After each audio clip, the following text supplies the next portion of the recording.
Hello, guys. We're going again with chapter 6. I am a little late, and I don't know if anyone is coming, but that's okay. I'm just going to start reading.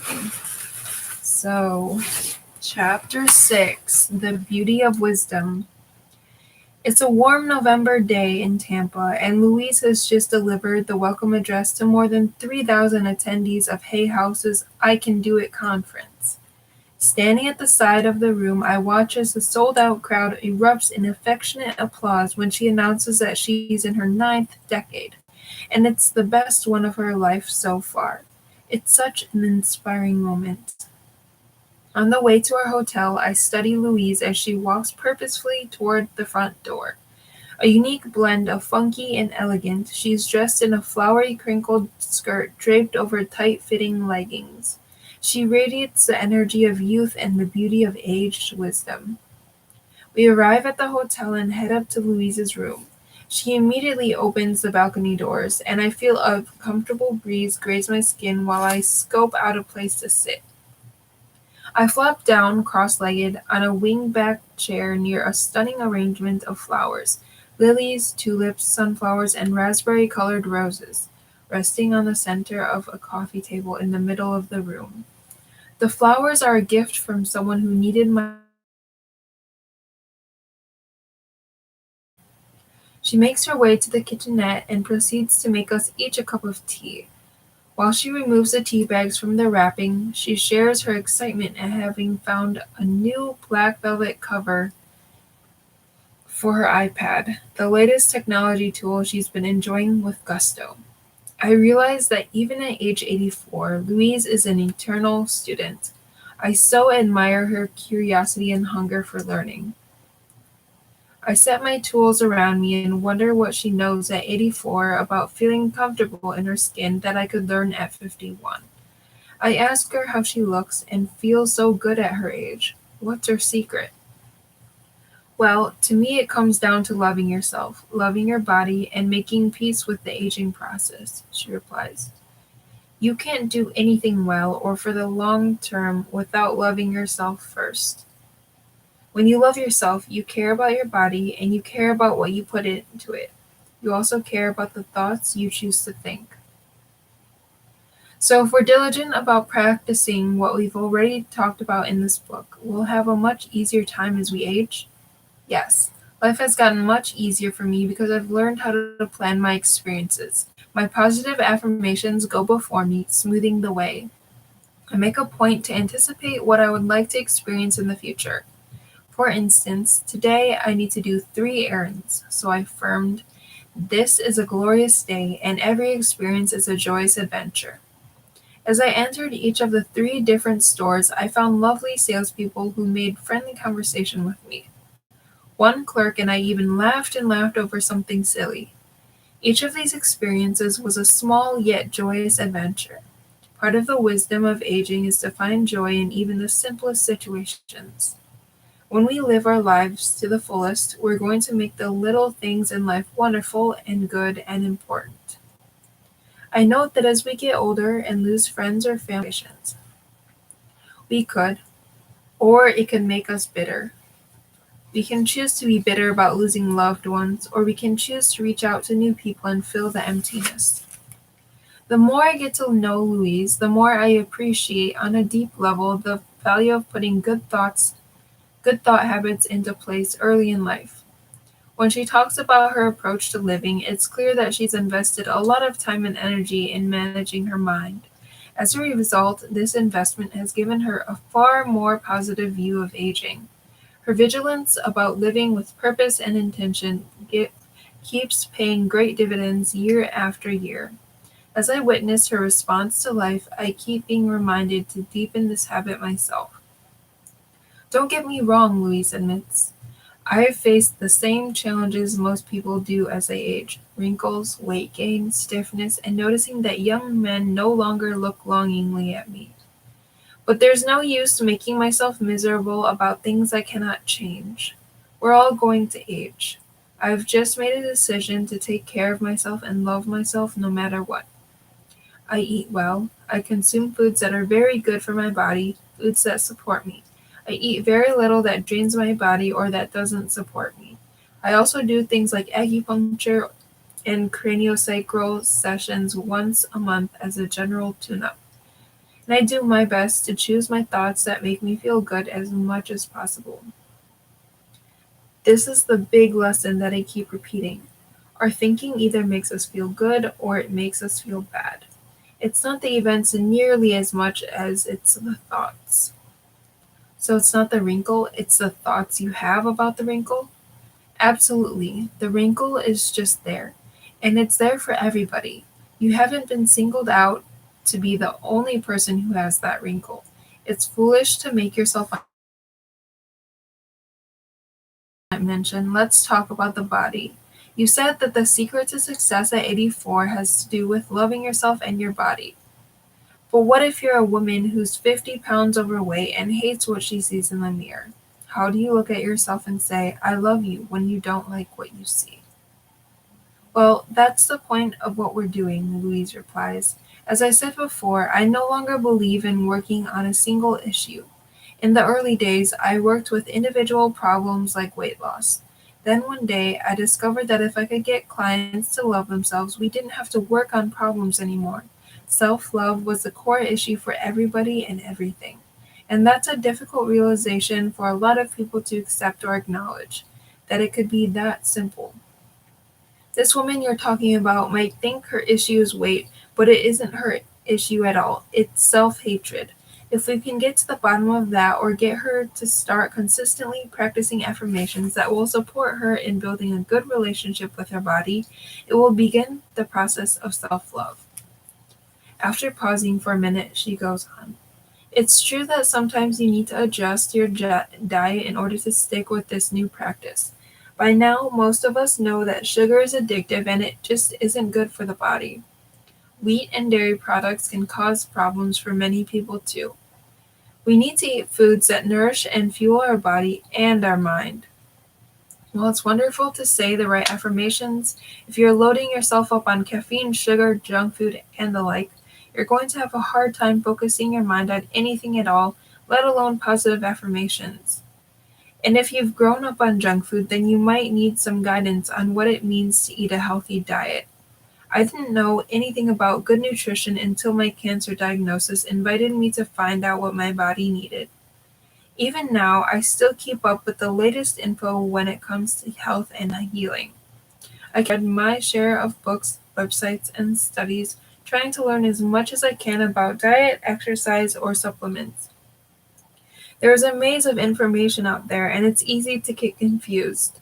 Our society spends billions of dollars on anti-aging books and products, health club memberships, and diet programs, searching for the right formula for creating optimal health. Yet obesity rates continue to climb, and our overall health continues to decline.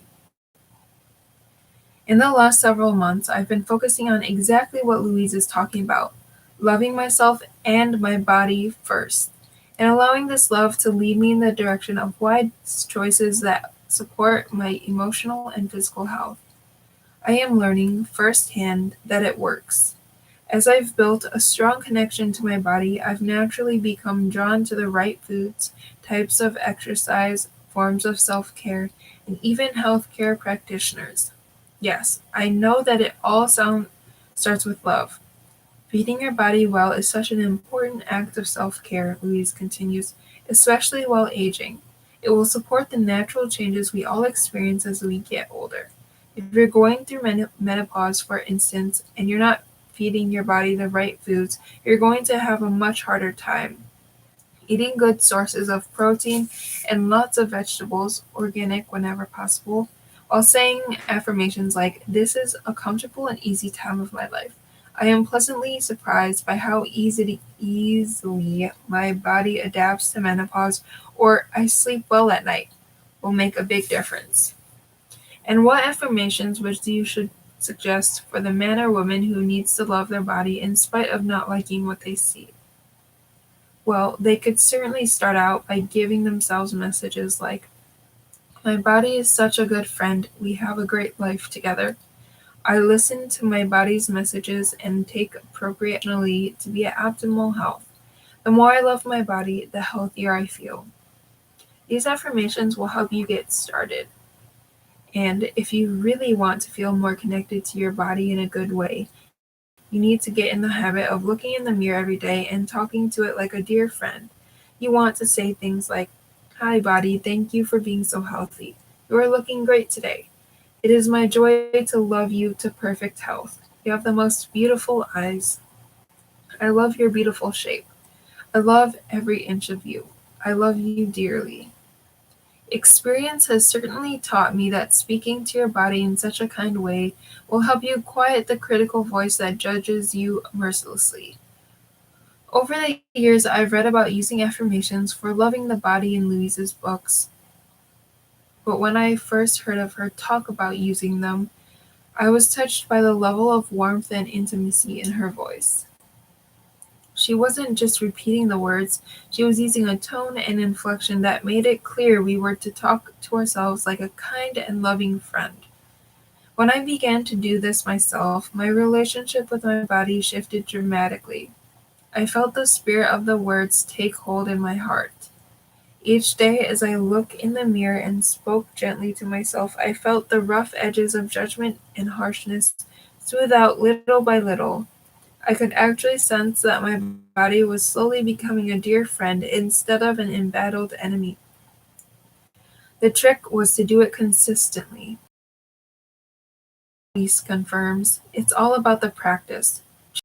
Affirmations that feel most comfortable to you and start there. Know that your affirmations are creating new conditions and situations for you, and these habits will change your life. If we can make a habit of putting ourselves down, we can make a habit of building ourselves back up too. So it goes back to what we keep saying throughout this book. We need to keep on practicing over time. Yes, and as you do, you need to look for the one little thing that shows you it's working, evidence that your consciousness is shifting. Then you want to focus on that success so you're inspired to keep going. You've done that yourself, Cheryl. You've done something that seemed silly to you at first, mirror work, for example, but then you started getting results. You wrote about that experience in your last book. And since we've been working together, I've seen it happen again with you. Pilates is a good example. Louise is right. During one of our earlier visits, she invited me to join her for a private Pilates session. And since I'd always been curious about it, I agreed to give it a try. As someone who's lifted weights consistently for more than 8 years, I was getting bored with my routine and I wanted to find something new to add. I enjoyed the session with Louise so much that when I got home, I searched for a teacher and started taking weekly lessons myself. In a short amount of time, I felt that I made progress, the discovery of muscles I never knew existed, and a feeling of inner strength that had me standing taller and feeling more alive. These were outer signs that told me that what I was doing was working, but it was the success I felt on the inside that kept me going back. Each time my teacher positioned me in front of a mirror so I could watch my form, I silently repeated positive affirmations to my body as I moved through the routines. I love you, dear body, for holding me up. You are such a beautiful body. Thank you for being so flexible and cooperative today. I just love watching your strength and grace. Not only was I strengthening and toning my outer muscles, I was building important inner muscles, too. My daily mirror work and my focus on self-love had led me to something that felt wonderful and right for my body. Isn't it interesting to see how Pilates attention on loving your body in a new way and it just wandered in and you were willing to give it a try? I guess I was in that state of mind you talk about, I tell her with a smile, the one that attracts exactly what we need and who we need at exactly the right time. Now I'm doing Pilates 3 times a week and loving every minute of it. The important thing is that you were open to trying something new, Louise says. Even if you hated it, I wanted you to have the experience. And if you said you didn't like it, then that would have been fine. We need to be willing to try new things to find what works for our body. You start with one step and then you take the next step and then the next. Before you know it, you started 3 blocks away and now you're here. She taps her finger on the table. When you become more focused on the small steps you're taking instead of the end result, and you see that it's working, you feel good and you continue to draw to you exactly what you need to take you where you want to go. Look at you, Cheryl. I suggest Pilates, you try it and you discover you love it. Now you're doing it 3 times a week. Or you send love to Michael when you're about to argue over taking a wrong turn and you feel the love too. We try something, we see results, we realize our perspective has changed for the better, and it encourages us to continue. It doesn't really matter where you start as long as you're willing to start. You see, a lot of people will say, that's bullshit, that's just bullshit, and you can't do anything if you think it's bullshit. I could appreciate Louisa's focus on recognizing what's working and taking our time to slowly develop new self-loving habits. I used to get frustrated and feel defeated because I was always more focused on getting to the end result than experiencing the journey. Years ago, during a conversation with a friend, another wise woman in her 80s, about trying to grow my speaking business, I expressed my business for less than a year and was disappointed in my progress because I still hadn't booked a paid speech. You kids nowadays, she said, shaking her head. You want success overnight. Whatever happened to the joy of mastering your craft? When I was growing up, people took years to achieve the kind of success you want yesterday, and they actually enjoyed the process. Slow down, my friend. It will make the ride much more interesting. I did my best to relax and take this advice. However, there I was again years later, pacing back and forth in my kitchen, complaining to my husband about how it was taking me to build my coaching practice, a brand new profession launched just a year and a half earlier. Louise's message was falling on well-seasoned ears, and I knew it was important. Our culture has trained us to focus on the quick end result, losing 10 pounds in a week or getting a flat stomach overnight with the right fiber supplement. We want big success, big changes, big results immediately. Yes, Louise agrees. Big, big, big, and lots of suffering in the process. We want to enjoy what we do. You've been doing Pilates for a while now, and yes, you've kept the commitment, but it's also important that you're enjoying yourself. That's lovely, and your body is changing in a very positive way. We need to stop focusing on healing the perceived problem. Instead, we want to focus on making small positive changes that make us feel better along the way. That's what makes loving ourselves, loving our bodies, and the process of aging easier and more joyful. Small positive changes. Speaking of aging, I asked Louise if we could talk more about the subject. I wonder what she's been most concerned about as she's gotten older. Well, some people are concerned about losing their youthful looks, but years ago I used to worry about losing my mental faculties. I must have reached today I know enough to keep my mind healthy with good thoughts and good nutrition. When your diet is a mess, you set yourself up for trouble as you age. My concern now would be about losing my health. That's why I take care of myself. We all face different challenges as we age. As I approach 50, I went through my share of looking in the mirror and feeling sad or distressed about new wrinkles or sagging skin, but what concerned me more was something else, the idea of losing energy. I've always been a woman with lots of energy who prided herself on accomplishing goals and getting things done at home and at work. As I began to notice my energy waning a bit, I chalked it up to getting older and started to worry. Was this the beginning of the end of my productive years? Would I have to work even harder to eat well and exercise to keep my energy levels up? Or did I need to surrender to the reality that we all slow down as we age? In the last year, I've come to understand energy in a new way. Yes, I need to support myself with good self-care, but I can also embrace the gift that aging has to offer. The presence of mind to slow down so I can use my energy in a more intentional way. Age and experience has given me permission to spend my precious energy on the treasured priorities that matter most. My self-care, my significant relationships, the alone time I need to feel spiritually rejuvenated, and forms of creative expression that feed my soul. There's nothing like a ticking clock to help you worry less about the mundane details of life or about what others think. That's the real gift of aging.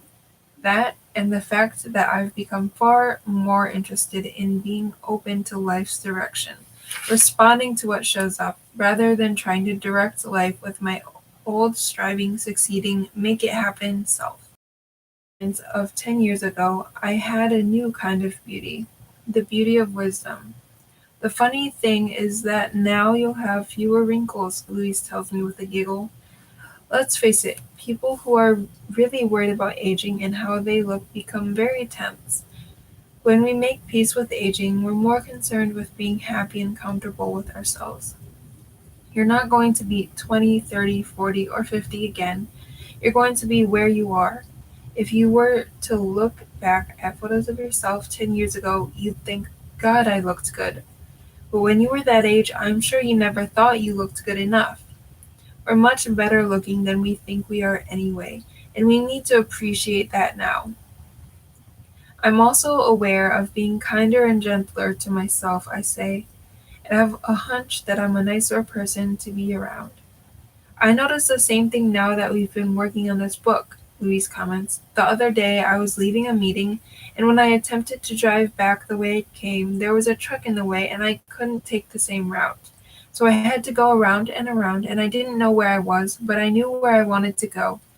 In the past, this was something I would have been very irritated about, but instead I kept saying to myself, it's okay, it's alright. You know you've never been on this road before, and it's a pretty road. Just keep going and you'll get where you want to go. And suddenly it was, oh, here I am. I'm back on the road I want. Are you always observing your thoughts and actions and making adjustments? Is that why you seem to have such a curiosity about life? I do have a curiosity about life, and it has helped me stay young at heart. Very much so. I love to take classes, I love to study, I love to learn new things. I'm waiting for something interesting to come my way now so I can take a new class. I also listen to people a lot, what they say, how they express themselves. I am very curious about people as well as how I talk to myself. The more I cover, the more interesting life becomes. Listening to Louise's wisdom, I'm convinced that this insatiable curiosity of hers is directly responsible for why she's aged so well. When we love learning, when we're committed to our own personal growth and then back up that commitment with action, we stay engaged with life in a purposeful and fulfilling way. We feel more connected to ourselves, each other, and the larger source of energy called life. Things seem to flow as we live in alignment with our essence, the part of us that is timeless and endless. I wonder what beliefs have served Louise as she's aged, and she gives me a big smile. I believe that I am a big, strong, healthy girl with lots of good energy. I am so pleased to have the energy that I do, to be able to live the life I do, and to enjoy the company of fabulous friends. I believe that life loves me. I believe that I am safe at all times. I believe that only good experiences lie before me, and I bless others and know that life blesses and prospers me. I know that all is well in my world. I also believe that laughter is more important than worrying about wrinkles. I found myself laughing more. Fewer things bother me. As a matter of fact, I feel freer than I did when I was a child.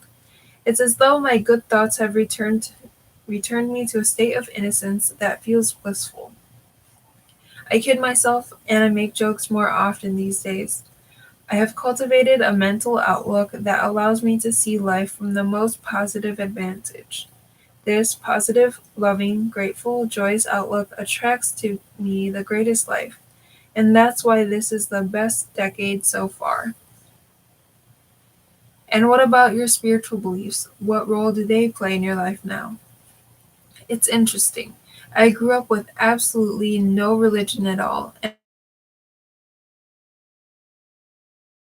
didn't have to unlearn anything. When I was introduced to the metaphysical world at the Church of Religious Science, it made so much sense to me. The belief that we are all expressions of divine intelligence, and when we align ourselves with this intelligence, we can create a desired outcome. I used to go to church a lot, and I absorbed the teachings. But today, my garden is my church. I go out and work there, and I find peace. If there's a fantastic minister or teacher speaking nearby, I may go in and hear them. But I've heard a lot already. Now I live it. It's time for Louise and me to attend an author's party hosted by Hay House for the team speaking at the conference. However, she has one more important piece of advice about health and aging to share with me. We need to make touch more of a habit too. We all need more hugs. While I know many people can't afford body work, we can always afford hugs. We used to do this during our hayride groups, and it always made people smile. Hugs will keep you young and happy. And with that, she stands up, walks over to me, and gives me a hug. As I feel the strength in her arms and the smile in her heart, I think, yep, I'd say that's one fine way to make aging a whole lot easier. And that's the end of chapter 6. So I am done. I'll see you guys tomorrow at 9. Bye.